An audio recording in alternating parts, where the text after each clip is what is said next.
Welcome back to another episode of Steaming Pile with Lauren and Tucker. I am Lauren. And I'm Tucker. And I am currently on the theme of nemesis. Because at work, I like to think that my professional nemesis are 45 to 60-year-old women. Or, in literature, my nemesis are knife girls. Capital N, capital G, trademark, knife girls. You're going to have to explain both of those to me. So 45 to 60-year-old women, yeah, they're doing their thing. They're being professional. That's great. But there's also just this edge. And maybe it's just because I can see myself in them in the future. But there's just an atmosphere to them that when something goes wrong, it can't be their fault. It has to be mine. And they just, every time they ask for something to be explained, there's just this air of disdain, and I resent it wholeheartedly. Okay. And knife girls. What is a capital K, capital G knife girl? So, the girl in a property, she happens to have knives. She's always like this starved bird who smirks wickedly and cracks jokes about how she's going to kill everyone. And she's never not good at what she does, but just anytime a hint of confrontation, or even not even confrontation, someone just introduces themselves to her, she whips out the knives just to prove that she can. Harley Quinn. Yes. Okay.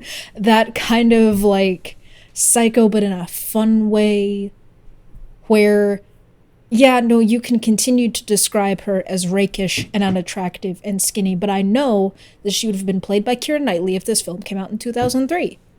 I haven't heard that name in a while. Has she done anything recently? Has she been a knife girl recently? No, I don't think she's been a knife girl recently. No, I think I don't want to believe that the last movie she made was that Nutcracker Four Realms thing that Disney did, but it's entirely possible it is. Very well could be. I don't know what that is, but it doesn't sound very good. Okay. It was not. So, knife girl. Yeah. Edgy. Mm-hmm. Could be. I'm trying to picture Keira Knightley, and all I'm coming back with is Olivia Wilde. She also would qualify. She would also be the character. And it's because I read a book, and it's not young adult fiction, but it's in that genre where because the author is a woman, they tend to market it as YA fiction regardless, even though she's like, no, I'm using this name, which means it's adult, and markets are like, yeah, sure. Because there was this trend where all of these heroines in fiction, especially sci-fi fantasy, were like assassins, or they were like cool girls who had no qualms about killing people. That was just whatever to them. And I'm like, where did this come from? Why? You're 17. Why are you okay with killing people? Why have you killed so many people? I feel like I know what you're talking about. I guess I haven't read much beyond Hunger Games to fully understand the genre. Okay. So can you trace the genesis back further from Hunger Games? Is this perhaps a response to what these characters were like before? Maybe Hunger Games was just the inflection point, but before Hunger Games, what was the thing before that? Twilight? Yeah, that's strong feminism. Yeah. No, I do think Hunger Games was kind of like a linchpin, because that was a huge boom in the dystopian genre as well, where we had to have these hard, grizzled main characters who had suffered all of this stuff. And one of the hallmarks of these kinds of characters is just a disdain for anything even remotely feminine. They try to distance themselves from being a girl as much as possible. And with Katniss, she didn't even hate what Cinna did. She thought it was cool.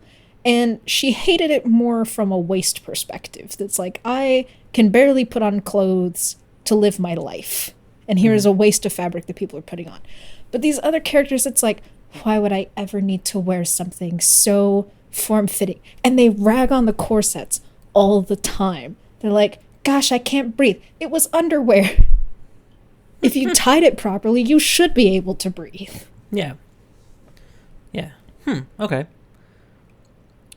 So then does your image of a knife girl, because I'm still trying to understand this. Oh yeah. Does that go hand in hand with dystopian genre?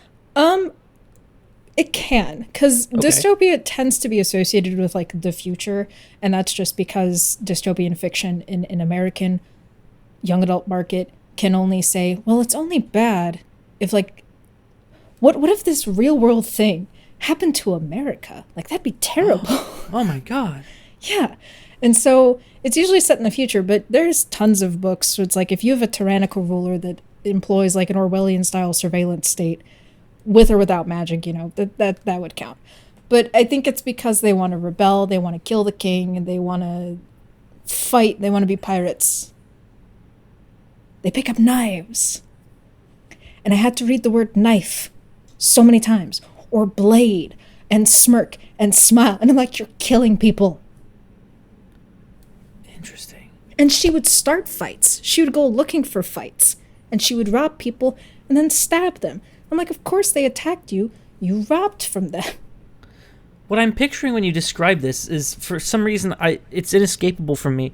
I'm picturing completely in anime style, like, you know, Hood. You can't see her eyes because it's covered with bangs. She has the little like the pointy canines, and she has, you know, she's always like smiling, even though her blade is dripping with blood.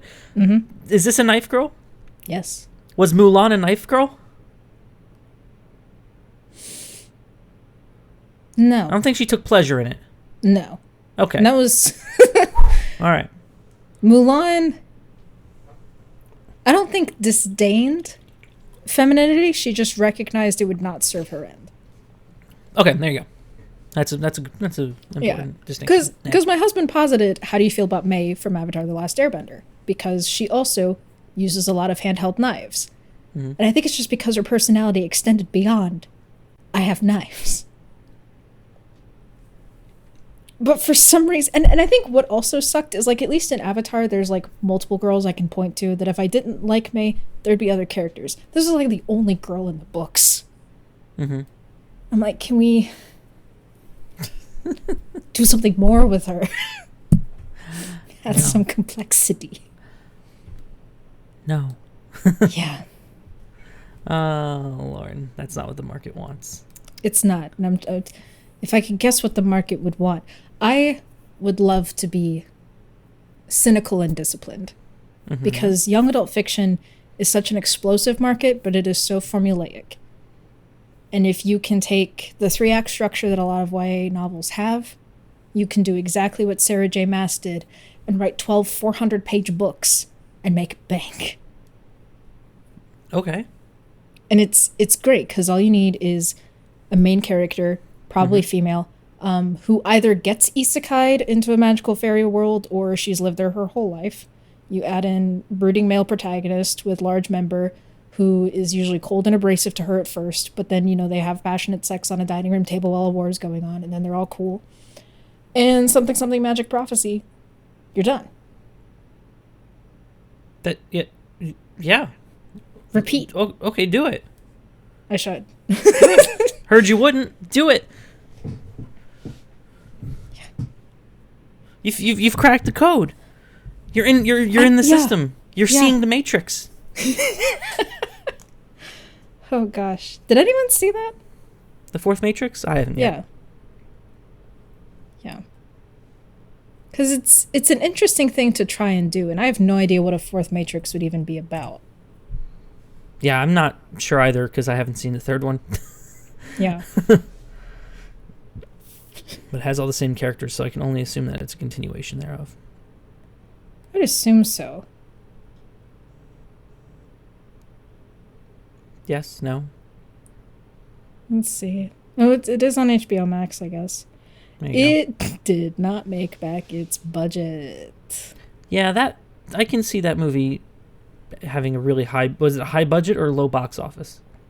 I don't know. It depends on what you mean by high. I would say it's a high budget of $190 million. That's pretty big. That's Christopher Nolan money. It's, yeah. And it only made $153 million. Oh, was that all? Yeah. Okay, that's not as bad as I thought it would be. But yeah, a loss of 40 million is not great. Mm-hmm. Yeah, they'll Thomas probably make it Anderson. back later, but It potentially. Thomas Anderson is a successful video game developer, creator of the Matrix video game series based on his faint memories as Neo. Interesting. that is interesting.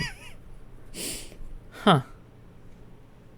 I'll have to watch all 4 of them someday. Yeah.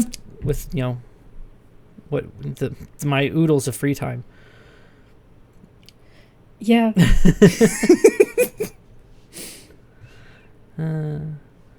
Yeah. Neil Patterson's in it. Neil Patrick Harris is in it. Oh, Neil Patrick Harris. That's his name. He plays the analyst. Huh. He hasn't been in a lot recently either, has he? He's kind of not that I'm aware. Chilling. Yeah. Yeah, or a series of unfortunate events. That was kind of the big one recently. Oh, okay. Yeah. Yeah, I forgot he did that. Yeah. I did too, because I liked the movie more, even though the movie was like kind of just 3 of them cobbled together. And it's interesting to see what people expect from a thing, and what they get out of a thing, and what their goals, especially a character, because like Count Olaf is a big deal. Kid actors, as long as they're passable, people are fine. But a central villain like Count Olaf, you kind of need him to be good. And Neil Patrick Harris, I think, did okay. Mm-hmm. Yeah. I can see him doing it. I can see him pulling it off pretty well. It took a few installments for it to click. Mm-hmm. I watched Baby Geniuses this weekend. Baby Genius. Are you familiar with the video, the movie, Baby Geniuses? Oh yeah, where they like do the mouths on them. Yeah. Yeah. Yeah. It wasn't bad. It wasn't great. It's like it's like 2 stars, but I still liked it. Okay. Yeah. Like it was so. Oh man, it was not good, but I still liked it. I mean, there are some things where that holds. Yeah, there are 4 sequels. 4? Yeah, there are 4 sequels. How do you have enough material? I don't for know. 2. I don't know. There was hardly enough material for 1. Yeah. The big plot point was, oh, these babies can never know that they have a twin, and then they find out that they have a twin, and they they kidnap the one that they're trying to take back to the lab, but oops, it's his twin. And this happens like 30 minutes into the movie. Man, more like 45 minutes in the movie, like halfway through. I don't know, yeah. So with the sequels, would that just they find like a triplet and a quadruplet, and then it can't be the same kids. There's no way it's the same kids. Right? Babies stop looking like babies pretty quickly. That is true. You can't exactly build just, a franchise on they're babies. Definitely toddlers. Oh man, imagine casting toddlers as babies. Oh my god. Hollywood. Impossible. Lot of jokes about not a lot of jokes, but more than 0 jokes about the babies wanting to bang. That's what? Why? At least buy me dinner first. It's like, whoa. Babies have no concept of their personhood. The concept, the universe of baby geniuses. Well, in theory, all babies are baby geniuses. The baby genius program was so that they stayed geniuses, I think. But the premise is that before they learn human language, before they learn human language, they know everything. And then they cross over when they learn human language and they don't know anything anymore. But they speak their own language. That's the concept of the film. Okay. Yeah. That makes sense. Does it? No. But still, I liked the movie. I don't know why, but I found it charming, I guess. I don't know. Was it charming? It was all right. Yeah. So the sequel was made because it was a commercial success on home video, which makes sense. That's believable. This is something that feels like VHS. Yeah. In 2011, an original series based on the films was announced. The series has so far aired in Italy and the Far East. How Far East? What does that mean? I mean, capital F, capital E, so I assume, like, Japan. That's pretty far east. Additionally, the series was released as a set of movies, Baby Geniuses and the Mystery of the Crown Jewels. Which features episodes 1 through 4, released directly to video in 2013. Episodes 5 through 8, Baby Geniuses and the Treasures of Egypt, came out in 2014. That's what those two movies are? Yeah. The re-releases? Oh, no. And episodes 9 through 12 were released as Baby Geniuses and the Space Baby in 2015. Oh, okay. So there aren't 4 sequels. There's just 1 sequel. And the rest are direct-to-video compilations. That's interesting. And John Voight is in them? Cool. Yeah. Baby Geniuses 3, Baby Squad Investigators. Hell yeah. Can't believe that they're still milking this IP. So the guy who directed Baby Geniuses is Bob Clark, who also directed stuff like Black Christmas and A Christmas Story. Which Black Christmas? The 1974 one. Ah, interesting. Canadian slasher, yeah. It's always those guys. It's always those guys that it's like, what are you doing? It's like when George Miller directed Happy Feet. It's like, what are you doing?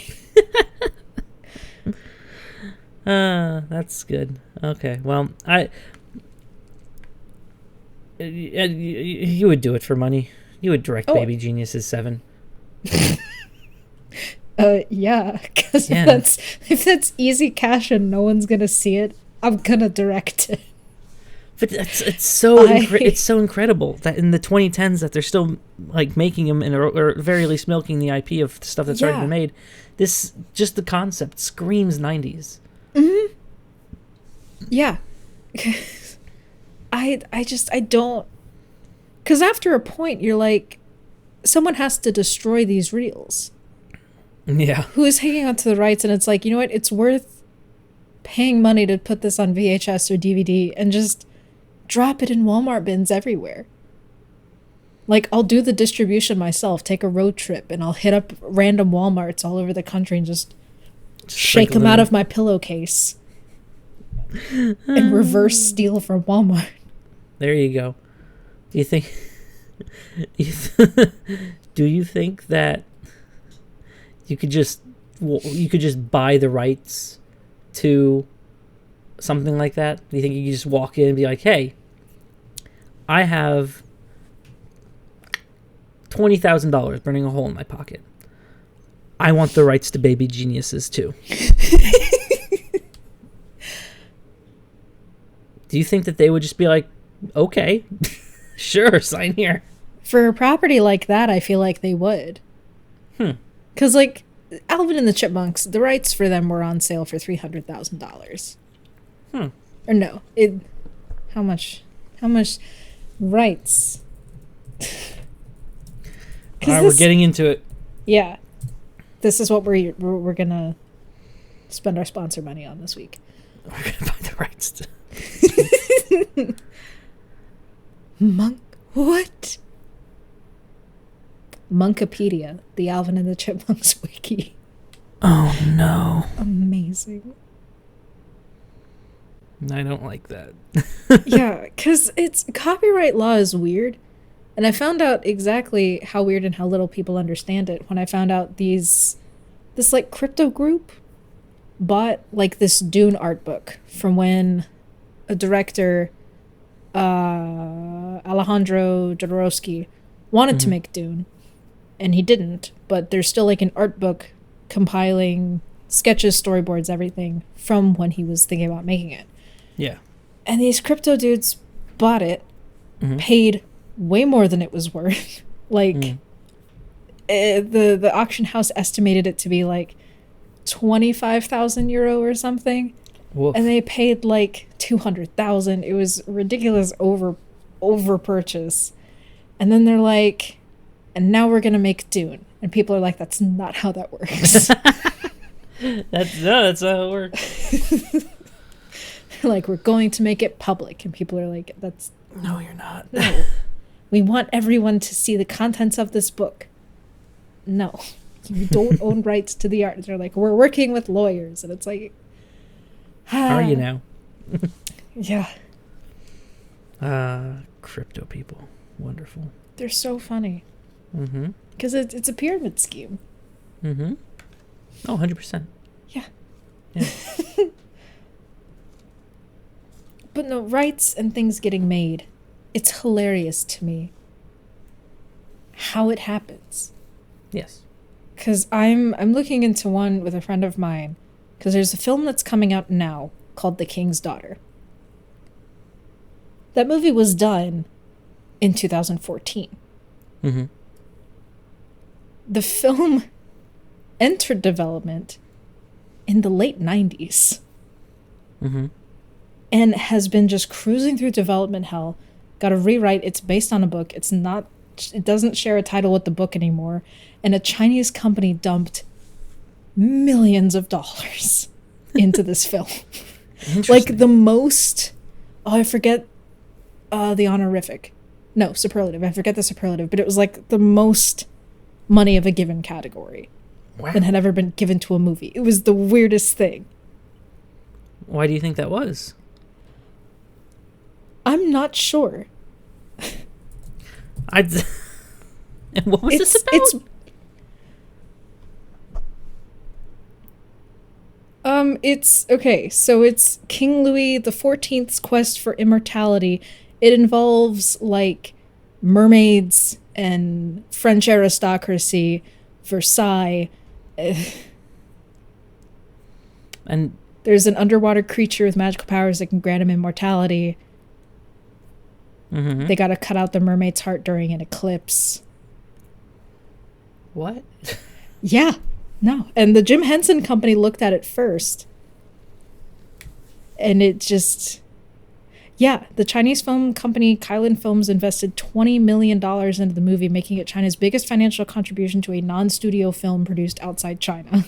Jesus. That's so weird. Yeah. Is it... So what's the status of it now? It's out in theaters. I kind of for some reason. See it. Oh, I do too. In the United States and Canada, the film earned $723,000 from 2,000 theaters in its opening weekend, and it made $440,000 in its second weekend. Brutal. Can you? Absolutely brutal. Whoever sold the rights is very happy about that. Oh, they've got to be. That's a good investment. A muddled mess that was clearly tinkered with in post-production to little avail. But audiences polled by Post-Track gave the film a 66% positive score, with 33% saying they would definitely recommend it. To who? Yeah, what?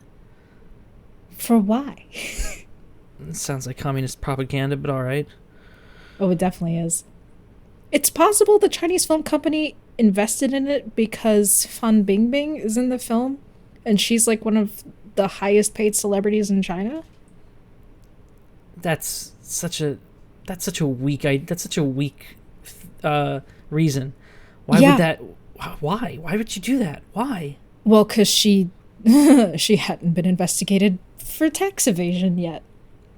Oh. So it was still a good bet for them to invest in her, but yeah, in 2018 she just disappeared.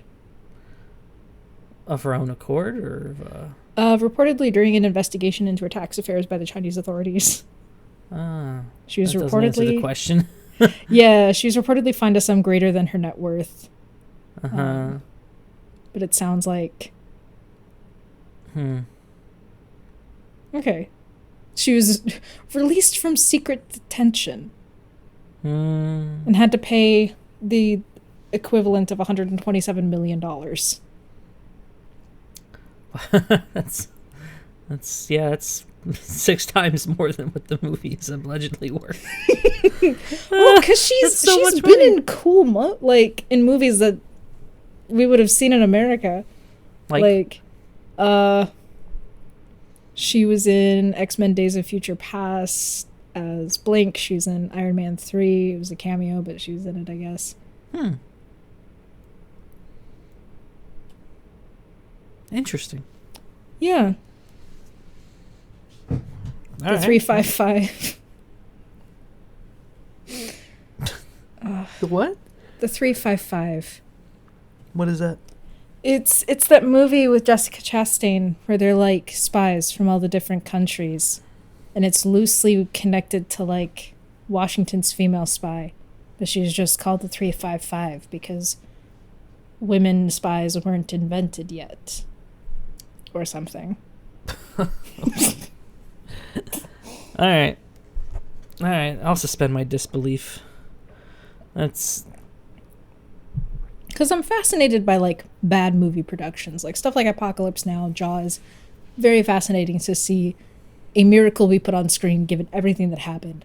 But I'm even more fascinated by movies that just have millions of dollars pumped into them, and I cannot tell where. Like Food Fight is my favorite example of that.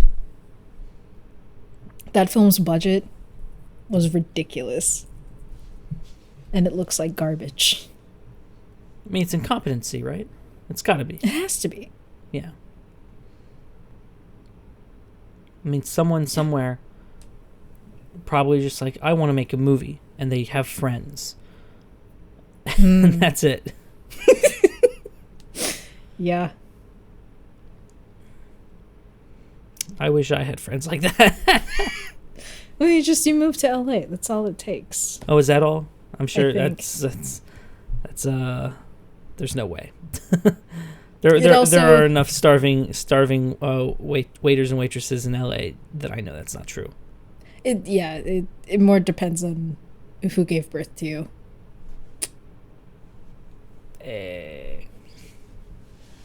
Yeah. Yeah. Because no, I had that realization then of like, oh, that's how undiscovered talent is found. Yes.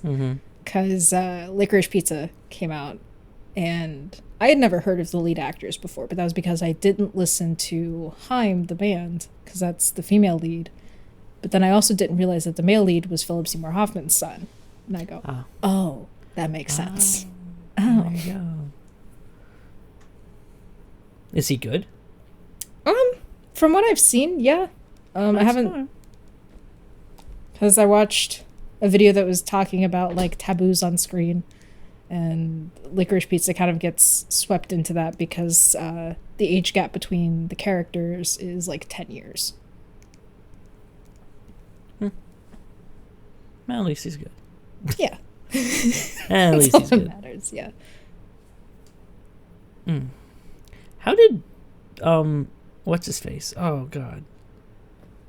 Adam Driver. How did he kind of happen? I think he went, and there's only so much I can see without like insider knowledge. I think it was where he went to college that possibly helped with that. Because yeah, his mom is just a paralegal. He enlisted in the Marines. Oh, he got into Juilliard, and because Juilliard only has like an 8% acceptance rate. If you get there you're probably okay. Yeah, okay. All right. Began his film career in supporting roles in Steven Spielberg's Lincoln. Yeah, okay. Yeah, I remember seeing him in that. I'm like, he's in this too? Oh my goodness. His career is really good. He's worked with a wide variety of directors in a very short amount of time. Yeah. Yeah, because he worked with like Clint Eastwood, Noah Baumbach, Steven Spielberg, and the Coen brothers, like within the first 5 years of him starting to act professionally. Yeah, this is a decent. Yeah, good for him. Yeah. Should have gone to Juilliard. An 8% acceptance rate. It's ridiculous. Which I'm sure that number can be artificially inflated because if you're like, oh, we're Juilliard, we're a fancy school for fancy actor people, more people will apply, and therefore you can just slough off multiple applications and be like, we're only going to look at these. Yeah. Because there was some twerp on TikTok who moved into like this minuscule apartment in New York City, and he's like, well, guess I'm going to audition at Juilliard, guys. I don't know how it'll go. And he shows up or he gets the materials and he's like, oh, they're going to have me do Shakespeare. I don't know much about Shakespeare, guys. And he goes and he's like, oh man, I don't know what happened. I knew I shouldn't have done an English accent because I don't know how to do one, but it just happened. And I'm like, you clown. You absolute clown, which is an insult to clowns because Clown College is even more exclusive than Juilliard. Yep.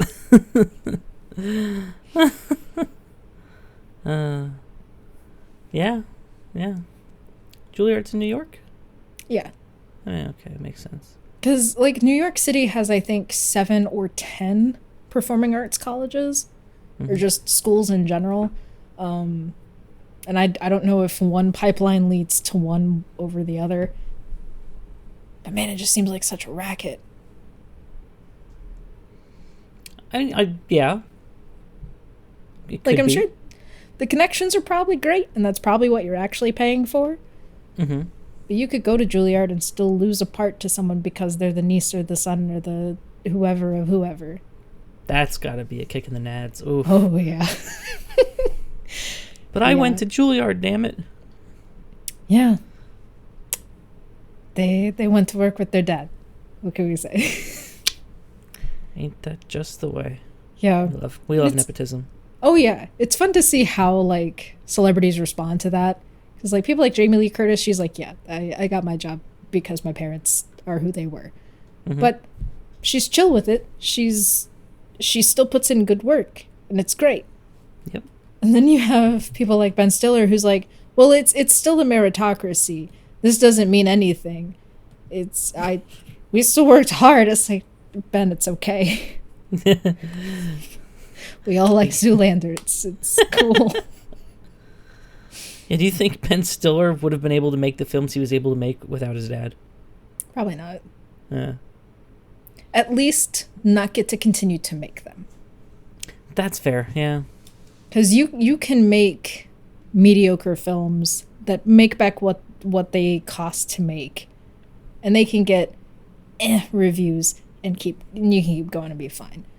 If you're not a nepotism baby, you make one bad film and it's like, well, you can write a book, I guess. Yeah. Maybe some young adult fiction.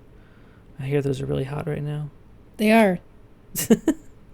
The Jenners wrote one. Their names are on it, but I don't think they wrote it. Who? Kylie and... Oh, the Jenners. Kendall? Kendall and... Kylie? Who? Kylie and Kendall? All right. What's it about? I'm shocked. There's no way they actually wrote that. Kylie... It's got like an eye on the cover. Interesting. I think they're really banking on absent-minded grandparents being like, "Oh, you like that George Orwell book?" Okay, here we go. Rebels, City of Indra. Yeah. Is a 2014 science fiction dystopian novel by Kendall Jenner, Kendall Jenner, Kylie Jenner, and ghostwriter Maya Sloan. Yep. Maya Sloan right. definitely wrote that book. It has an eye. Yep. All right, let's see. It doesn't give a plot. Just has background, reception, and references. Here we go. Kylie spoke about the novel, saying the fans seemed to love it, and that's why we did it.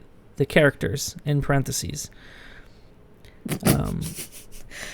I wanted to make Lex more like and Livia more like Kendall, and they kind of evolved into their own characters. Lex and Livia Cosmo are the twin daughters of Arnaud Cosmos and Delphia. Lex is hard-scrabbled, bullheaded, tough-talking orphan, while Livia is an indignant, also bullheaded, debutante orphan. Which one of these is the Knife Girl, do you think? How do you...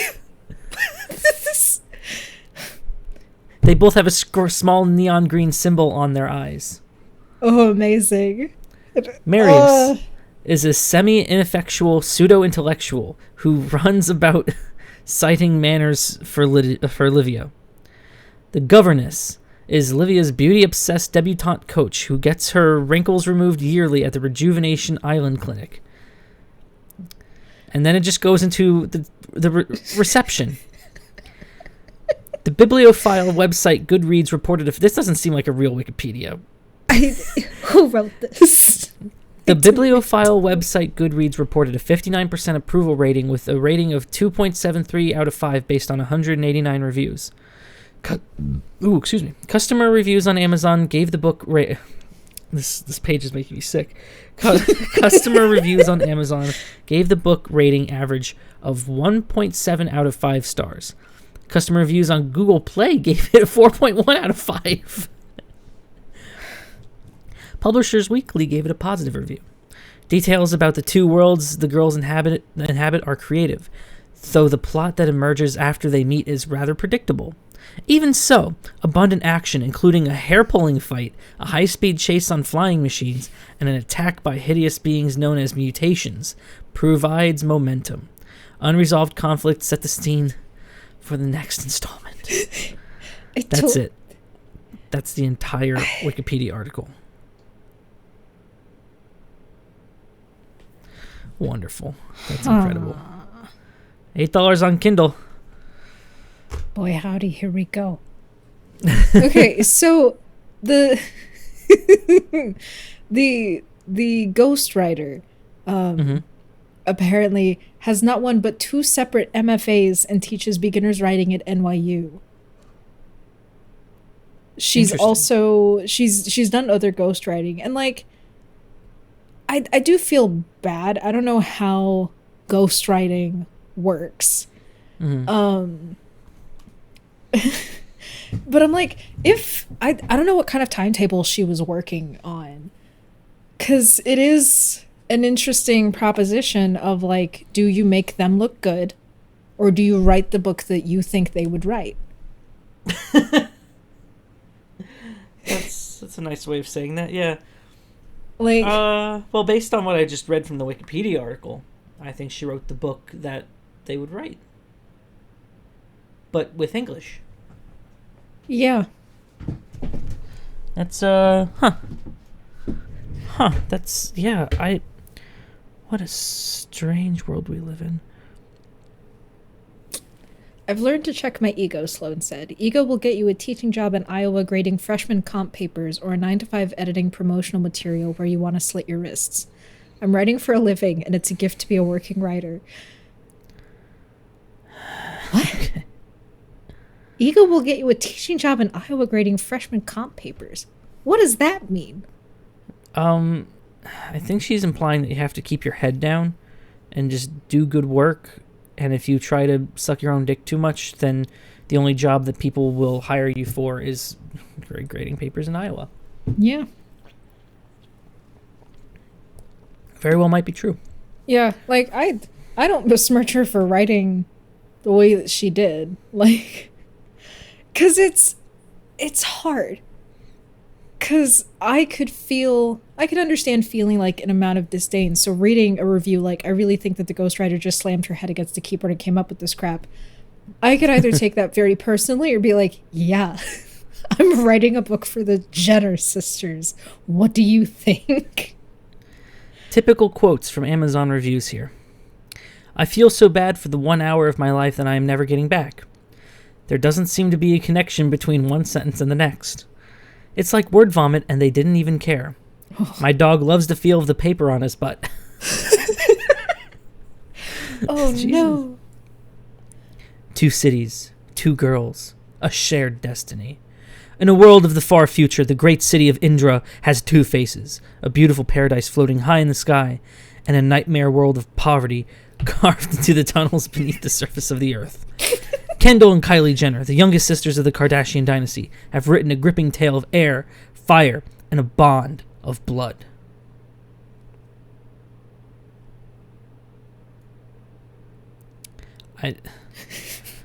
Is this a metaphor?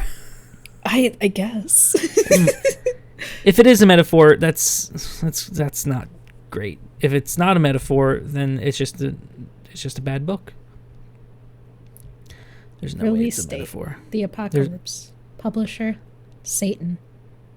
I mean, there's no way this is... Hell's Minions. Just finished the book and went to get some egg rolls. The fortune cookie they gave me said the book you just read was terrible, and now my egg rolls taste like regret.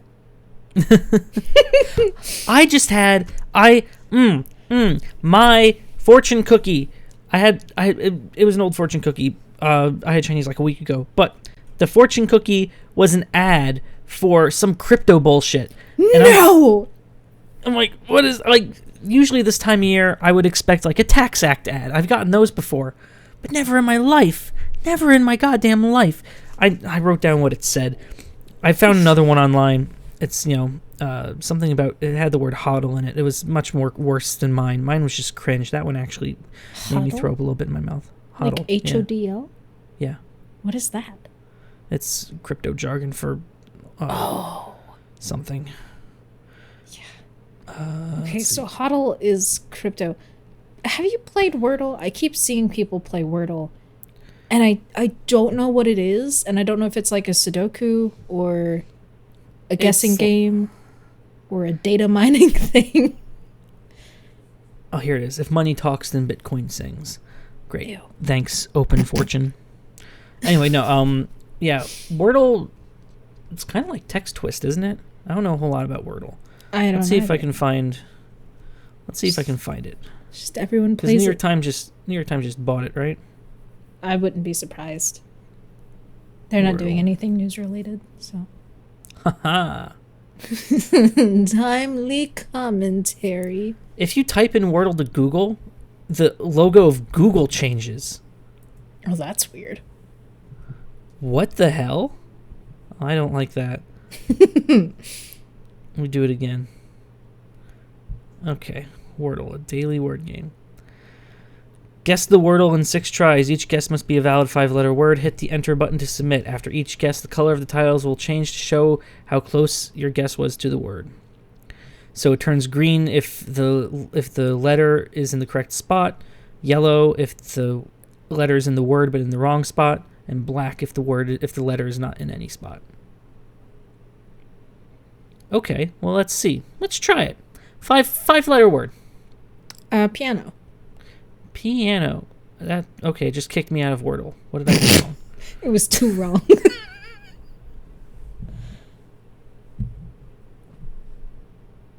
Enter. Okay, so none of those letters are in the word. Dang it! So there must be an E or a U. An E or a U. There. I mean, I assume, or maybe a Y. Mound. And also, you can't use an O anymore.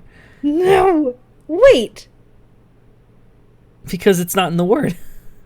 Can I type? Okay, I can type O. Okay. All right. It just blacks it out on the keyboard so you know that it's not in the... Gotcha. Okay, so D is in the word, but it's not the last letter. You also have 4 more tries to get it. This is I can see why this is addicting. I can too, but it's also extremely demoralizing. Like, that's how so many people that I see online, that's how they, like, start their day. Mm-hmm. That would just give me bad omens all day. If I do the Wordle and it doesn't work out. It's... When I sit down to my desk in the mornings for work, I play solitaire. Like, just cheap, free online solitaire. And I have to play until I win. Now, granted, it takes me, like, 90 seconds to win. But I'm still trying to get to the point where the cards are just in my favor. And if I get on a losing streak, I'm like, this is bad. This is bad omens for the day. It's like that TikTok dog that had the spotlight. Oh yeah, for the bones, a couple no bones. days. Yeah.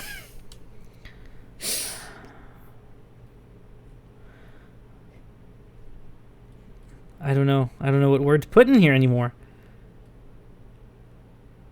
This is intense. It's yeah.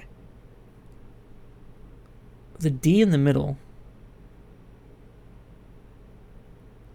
What could it be? There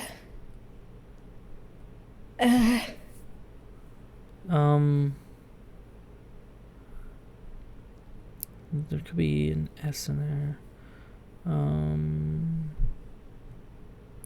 No. 5 letters is. Why can't I think of any 5-letter words? This is horrible. Yeah. This is horrible. Is there a way you can just tell me the answer? Do I have to go through this? This is going to kill me. Loader. Let's try that. Not in the word list. Oh, because I'm missing the nay, right? Loads. Sure, fuck it. And I just quit Wordle. Great. Oh, but I remembered where I was. That's so sweet of you. That is sweet. It's very nice. Okay. I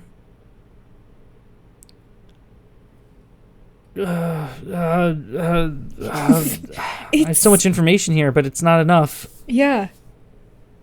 Because there's probably like some sort of algorithm you could do to like figure out what the sweet spot is for easy and challenging for things like this. Like,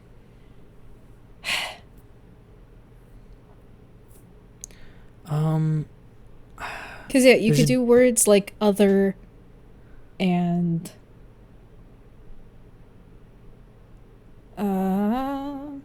music. Music is 5 letters.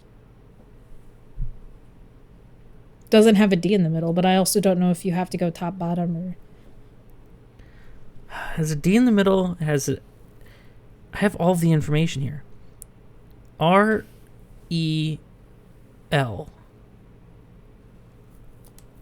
What are the letters? R-E-L. And there's a D in the middle. And the E is not the last character. Is it... This is torture. This is torture. This is absolute torture. 5 letters. There's a D 5 in the letters, middle. D in the middle. You also have an L, an R, and an E. Elder? It must be. Yeah, you're a genius. Okay. Yo. I have 2 years of spelling bee cred that I have to protect. Granted, I haven't been in one since the 2nd grade. Hey, no, 4th grade. You gotta defend. You gotta defend. This isn't even spelling bee stuff, but hey, we won Wordle. We don't ever have to do it again. That's true. I'm not. Okay. Yeah, but that world took the world by storm. Google has their own logo for it. Yeah. That's so strange. I've never seen that before. New York Times bought it, and everyone freaked out. It's like, oh my God, they're going to put it behind a paywall. And then everyone realized, wait, it doesn't matter because it's such an easy concept. There's hundreds of open source clones by now, just like 2048. Oh, yeah. You remember 2048 and how that just hit everything at once? Yeah. Oh, yeah. Now I remember it now. Because at first I was like, no, it was 2077, and how on earth did they make an open source version of that? But 2077. Yeah, like Cyberpunk. Yeah. Oh no. I would have like Bethesda, where it just the people just fixed it on their own. There you go. Yeah, I wonder what happened there. That's two really bad releases from Bethesda, right? Fallout 76 was pretty bad too, right?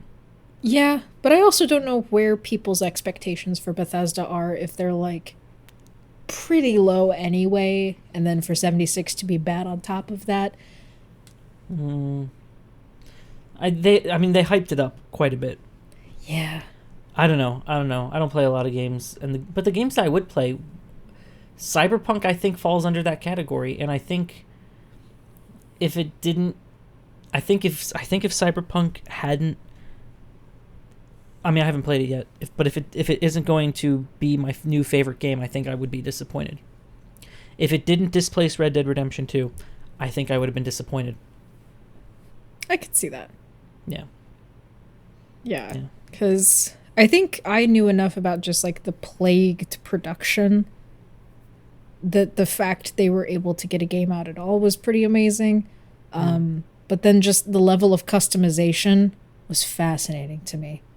Mm-hmm. I watched 3 guys play around with giving a dick to their character for like 20 minutes because there were so many options. That's incredible. You can do that? Yeah. Huh. Yeah, there's dick customization. That's insane. Are you serious? Yeah. There's no way. Lauren, there's no way. The game's rated M. Yeah, but Cyberpunk images.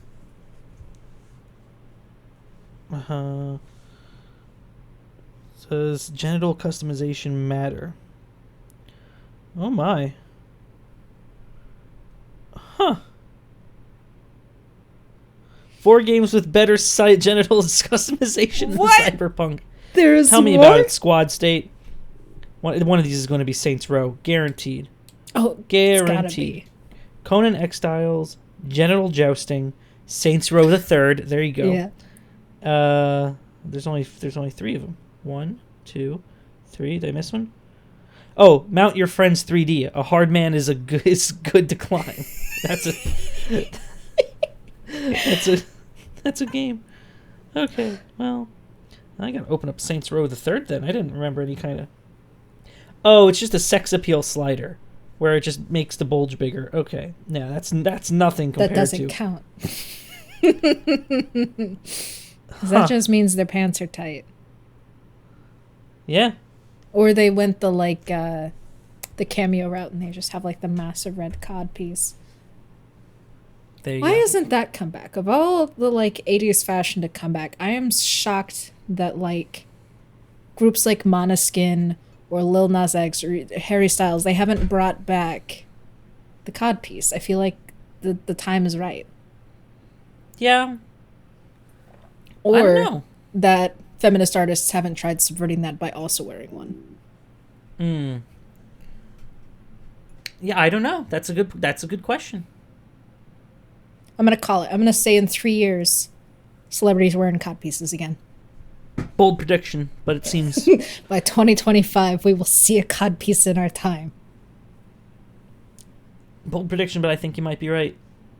I think, yeah. I'm ready. I'm ready to throw out a wild prediction that could be right. I've never felt confident about one, but this one I feel very confidently about. Yeah, no, I could see it. Yeah. At the very least, I'll take it in the form of the Barbra Streisand effect. I really think that with our reach, me just mentioning it really. Oh, of course, really yeah. Do our massive reach, yes, yeah. Absolutely, yes. Huge, swelling, engorged audience. You may very well just accelerated the timeline to 2023. All right, let's go. God, still within the prediction time frame, and that's all I'm looking for. There you go. Yeah. What's your wild off the wall prediction? Ooh, of just any kind. That's ooh. I think in 5 years people will. I don't know. Let me get back to you on that. I'll have to think. Yeah. The pressure is profound. I don't know. I don't know. I have to really have a good thonk about it, I think. Yes. Yeah. I'll have to stare into the void to see if it tells me anything else. Anything else? Yeah. Uh-oh. But in the meantime, we can get some money. So I can bet on these predictions. Who gave us money this week? Yeah, okay. This, should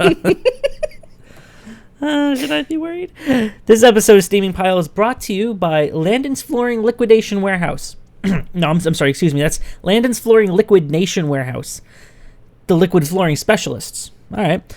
Have you ever wanted to walk on water, dance on jello, or make your floor actual lava? Well, then Landon's Flooring Liquidation Warehouse is the place for you.